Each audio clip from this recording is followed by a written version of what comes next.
मन विषण्ण करणारा आहे, अतिशय वेदनादायी आहे आणि म्हणून कुणालाही हे परवडणारं नाही आणि आपल्या सगळ्यांच्याच भावना यासाठी एकच आहेत.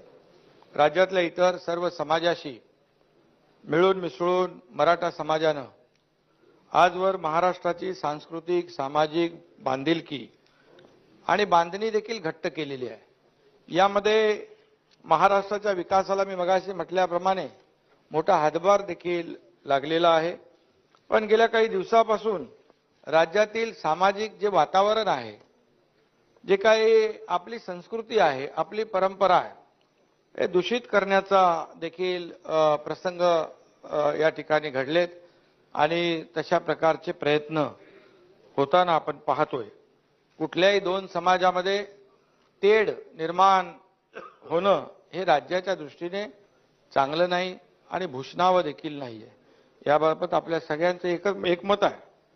पुरोगामी महाराष्ट्राला हे तर अजिबात न परवडणारं आहे आणि न शोभणारही आहे आणि म्हणून महाराष्ट्रामध्ये कुठेही तणाव वाढणार नाही याची काळजी राज्यकर्त्यांनी, त्याचबरोबर आपली सगळ्यांची, विरोधी पक्ष काय, सत्ताधारी काय, आपण सर्व लोकप्रतिनिधी जे आहोत, आपली सगळ्यांचीच ही जबाबदारी आहे आणि ती जबाबदारी आपणही आणि समाजाने आजवर घेतलेली आहे आणि म्हणूनच या ठिकाणी मराठा आरक्षणासाठी जे आंदोलन सुरू आहे त्याचा काही अपप्रवृत्तींनी फायदा घेऊ नये यासाठी सर्वांनीच दक्ष आणि सावध राहण्याची आवश्यकता आहे आणि खरं म्हणजे ती विचार करण्याची वेळ देखील या ठिकाणी आलेली आहे. राज्यात कायदा आणि शांतता, सुव्यवस्था आणि बंधुभाव कायम राखला गेला पाहिजे, कायम राहिला पाहिजे. कोणत्याही निमित्ताने समाजामध्ये बितुष्ट येता कामा नये ही आपली सगळ्यांची भावना आहे.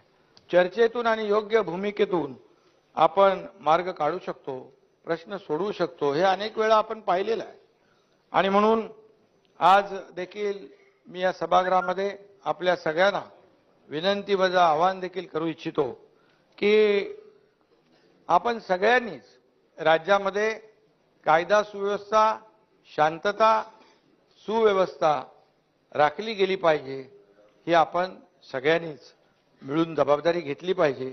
सरकार म्हणून या ठिकाणी आम्ही अतिशय या प्रश्नाकडे संवेदनशीलतेने पाहतोय आणि त्याची उदाहरणं देखील आपल्या डोळ्यासमोर सगळ्यांच्या समोर आहेत.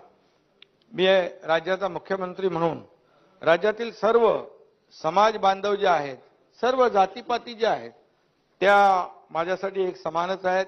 आमच्या सरकारसाठी देखील सर्वजण, सर्व जातीपाती, सर्व धर्मीय हे समान आहेत आणि त्यामध्ये कुठलाही आमच्या मनामध्ये भेदभाव कुणाच्याबद्दल नाही आहे. प्रत्येक समाज घटकाला राज्याच्या प्रगतीमध्ये त्याचा योग्य तो वाटा मिळाला पाहिजे तशी समाजाची धारणा आहे, तशी सरकारची देखील धारणा आहे आणि आपली देखील तशीच धारणा आहे. त्यामध्ये वेगळं मत कोणाचं असण्याचं काही आवश्यक कारण नाही. आज मराठा समाजाला प्रगतीसाठी आरक्षण देण्याची गरज निर्माण झाली आहे. हे आरक्षण देण्यास सरकार कटिबद्ध आहे, हे मी अनेक वेळा सांगितलेलं आहे आणि सरकार सर्व पातळींवर हा जो काही लढा देतोय हे देखील आपल्याला सगळ्यांनाच माहीत आहे आणि आम्ही देखील अनेक सदस्य या सभागृहातले शेतकऱ्याची मुलं आहोत, कष्टकरी आहोत, काही गरीब कुटुंबातून, सर्वसाधारण कुटुंबातून आपण आलेलो आहोत.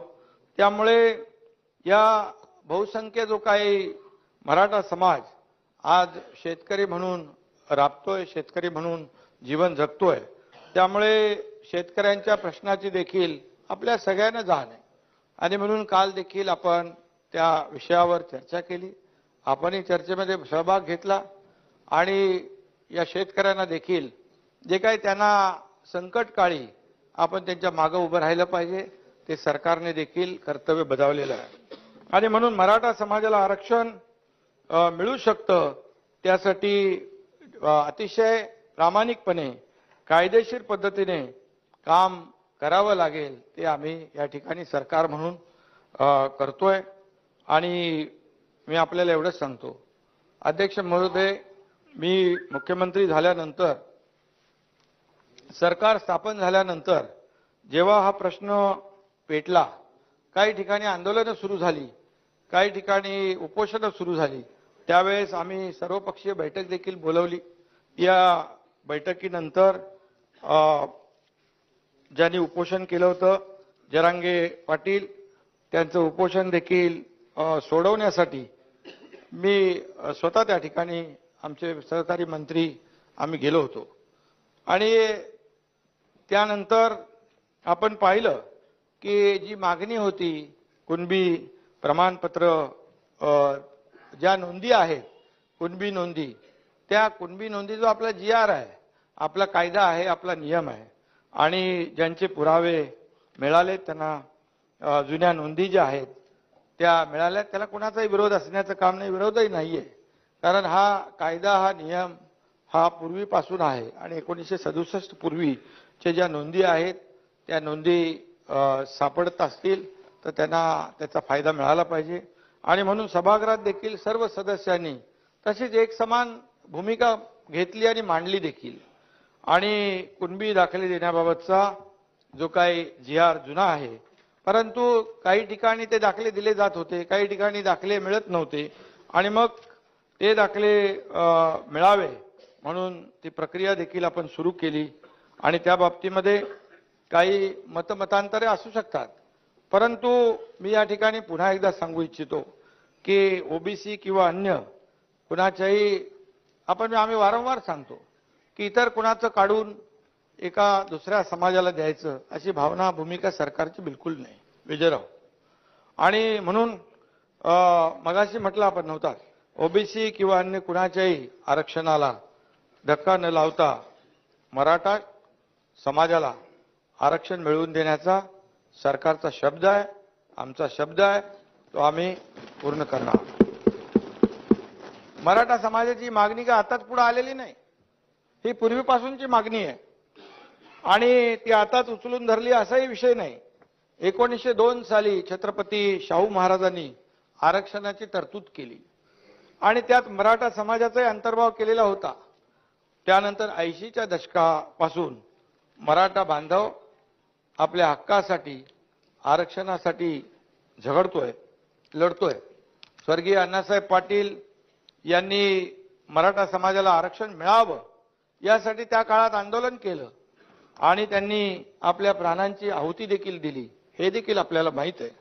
आणि म्हणून त्यानंतर आलेल्या सरकारने मराठा समाजासाठी, आरक्षणासाठी काय केलं असा प्रश्न विचारून मी आता काही वाद निर्माण करू इच्छित नाही, किंबहुना त्याच्यामध्ये जाऊ इच्छित नाही. परंतु आज मी एवढंच सांगू इच्छितो की अण्णासाहेबांचं जे बलिदान आहे ते बलिदान जे आहे मराठा समाजासाठी व्यर्थ जाणार नाही, हा देखील या ठिकाणी आमचा शब्द आहे. आपलं मागासपण सिद्ध करण्यासाठी या समाजाला आज मोठा लढा द्यावा लागतोय, आंदोलनं करावी लागतायत, उपोषणं करावी लागतायत. आणि आपण ते पाहतोय, शेतीत आणि सहकारात राबणाऱ्या मराठा समाजातून आजवर अनेक नेते, लोकप्रतिनिधी सत्तेत आले, मोठेही झाले, नावारूपाला आले, पण त्यांना मराठा समाजाच्या मागण्या मान्य करून त्यांना न्याय देण्याची देखील मोठी संधी होती. पण दुर्दैवाने या नेत्यांना आपल्या समाजाचं मत कळलं, परंतु मन कळलं नाही का माहीत नाही, परंतु समाजाच्या भावना मराठा नेतृत्वाला कळल्या असत्या तर समाजाला यापूर्वीच न्याय मिळाला असता, एवढंच मी या ठिकाणी सांगू इच्छितो. मंडल आयोगाच्या अहवालानंतर देखील मराठा समाजाला आरक्षण मिळवून देण्याची सुवर्ण संधी होती, पण ते आता गेले, तो विषय इतिहास जमा झाला, त्याच्यामध्ये मी जाऊ इच्छित नाही. आणि म्हणून राजकारणातली काही लोक, काही नेते, काही लोकप्रतिनिधी म्हणजे मराठा समाज, संपूर्ण मराठा समाज होत नाही. आणि म्हणून बहुसंख्य मराठा समाज आजही अत्यंत हलाखीच्या परिस्थितीमध्ये जगतोय. आर्थिक, शैक्षणिक आणि सामाजिक दृष्ट्या तो मागासलेला आहे. मराठा आरक्षणावरून एक मराठा लाख मराठाची हाक देत 56 क्रांती मोर्चे या राज्याने पाहिलेले आहेत आणि अतिशय शांततेने हे मोर्चे त्यावेळेस निघाले। त्यावेळेस देवेंद्रजी मुख्यमंत्री होते आणि सगळं अतिशय शांततापूर्ण जबाबदारीने आणि शिस्तबद्ध पद्धतीने सुरू होतं। मात्र त्या शांततेमध्ये देखील एक आक्रोश होता, एक तळमळ होती आणि एक दाहकता देखील होती। हे आपणही पाहिलेलं आहे। मला ते सांगण्यात